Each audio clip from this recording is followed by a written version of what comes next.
దేవునికి స్తోత్రం. ప్రియమైన దేవుని బిడ్డలారా, రక్షకుడును ప్రభు అయిన యేసుక్రీస్తు వారి నామంలో మీకు శుభములు, వందనాలు తెలియజేస్తూ ఉన్నాం. దేవుడు మిమ్మలను, మీ బిడ్డలను, మీ కుటుంబములను దీవించి ఆశీర్వదించునుగాక. ఆమెన్. God bless you. దేవునికి స్తోత్రం. హల్లెలూయా. ప్రియమైన దేవుని బిడ్డలారా, రక్షించబడిన మనము విశ్వాసల యాత్రలో వెళ్తున్న మనకి శక్తి అవసరం అండి. బలం మనకు కావాలి. మనము ఈ లోకంతో పోరాడతాం, మన శరీరంతో పోరాడతాం, మన దుష్టుడు, మన శత్రువు అయినటువంటి దుష్టునితో కూడా పోరాడతాం. మూడిటితో మనం పోరాడాలి. మూడిటిని జయించి మనము జయవీరుడిగా వెళ్ళాలి అంటే మనకు శక్తి కావాలి, మనకు బలము కావాలి, మనకు దేవుని యొక్క పవర్ కావాలి అని మనం గ్రహించాలండి.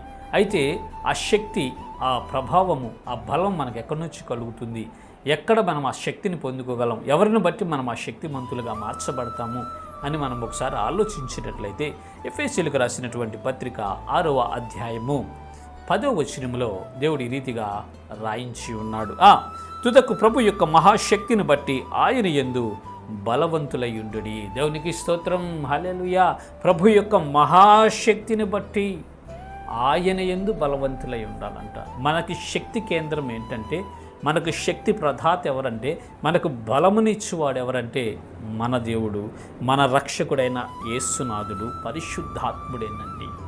ఆ శక్తిని మనము పొందుకోగలిగినప్పుడు, ఆ శక్తి చేత మనము నింపబడినప్పుడు మనము ఈ లోకాన్ని జయించగలమండి. మన అపోనెంట్ ఎవరంటే మన శత్రువు సాతానుడు, దురాత్మలు, ఆకాశ మండలమనున్న దురాత్మ సమూహాలు, లోకనాథులు, అధికారులు, ప్రధానులతో మనము పోరాడుతున్నాం. ఇది ఆత్మీయ యుద్ధం.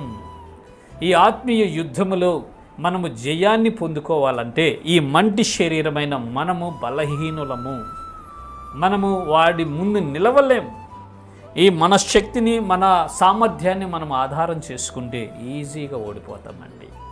ఈ ఆత్మీయ యుద్ధంలో మనము గెలవాలంటే దేవుని యొక్క మహాశక్తిని బట్టి మనం బలవంతులవ్వాలి. ఆయన యందు బలవంతులవ్వాలి.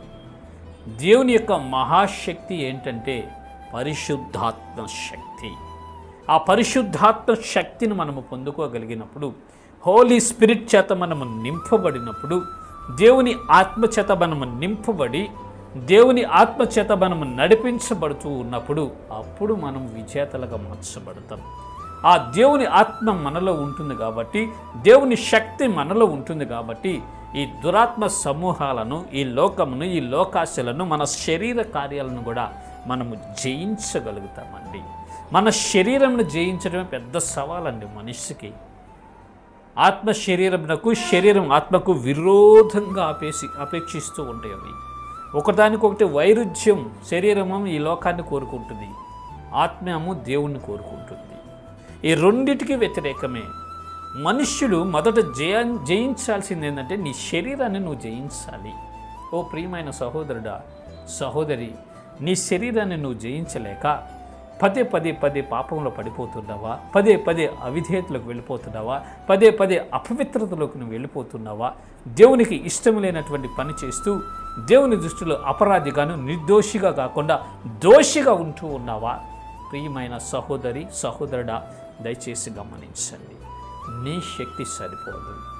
నీ శరీరాన్ని జయించాలి అంటే, నీ శరీర కార్యాలను నువ్వు జయించాలంటే, నీ శరీరాన్ని నువ్వు జయించి జయవీరుడిగా ఉండాలి అంటే నీ శక్తి సరిపోదు. తుదకు ప్రభు యొక్క మహాశక్తిని బట్టి నువ్వు బలవంతుడిగా మార్చబడాలి ఆయన యందు. ఆ మహాశక్తి పరిశుద్ధాత్మ శక్తి. ఆ పరిశుద్ధాత్మ శక్తితో నువ్వు నింపబడితే, ఆ పరిశుద్ధాత్మ శక్తితో నువ్వు నడిపించబడినప్పుడు, పరిశుద్ధాత్మ శక్తి, ఆత్మ దేవుడు నిన్ను నడిపిస్తూ ఉన్నప్పుడు నువ్వు బలవంతుడిగా మార్చబడతావు.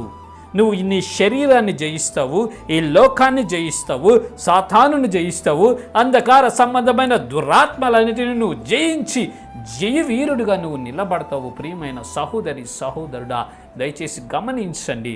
ప్రభు యొక్క మహాశక్తిని బట్టి మీరు బలవంతులై ఉండండి. అనుదినము ప్రార్థన చేయండి, తీర్మానము చేసుకొనండి. ప్రభువా, మీ యొక్క శక్తి చేత నన్ను నింపండి నాయనా. మీ పరిశుద్ధాత్మ శక్తిని నాకు అనుగ్రహించండి అయ్యా. మీ ఆత్మచేత నన్ను నడిపించండి ప్రభువా. మీ ఆత్మచేత నన్ను నడిపించండి అయ్యా. మీ ఆత్మచేత నాకు జయాన్నిచ్చి జయ వీరుడిగా నాయన నేను ముందుకు సాగుటకు నాకు సహాయం చేయండి అని ఆశపడి వేడుకొని ఆయన శక్తిని మనం పొందుకున్నప్పుడు వీటన్నిటిని జయించి జయవీరులుగా ఉంటాము, పరలోక రాజ్యంలో ఉంటాము, యుగ యుగాలు దేవునితో ఆనందిస్తాం. ఇటు కృప దేవుడు మనందరికీ కలుగు చేయను గాక. ఆమేన్. God bless you. దేవునికి స్తోత్రం. హల్లెలూయా.